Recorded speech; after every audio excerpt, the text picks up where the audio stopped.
zakho uthixo lulungileyo khaleni nasekukhabuzeni kwabo inyembe zethu apha thixo wethu uyazazi imvelaphi yazo sakela ke koselungileyo kulolu isandla sakho sokunene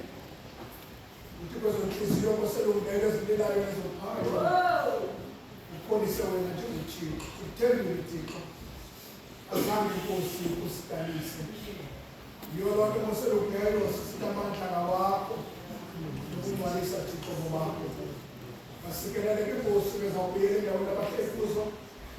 uthi njengothixo koselungileyo ulileso sandla samamandla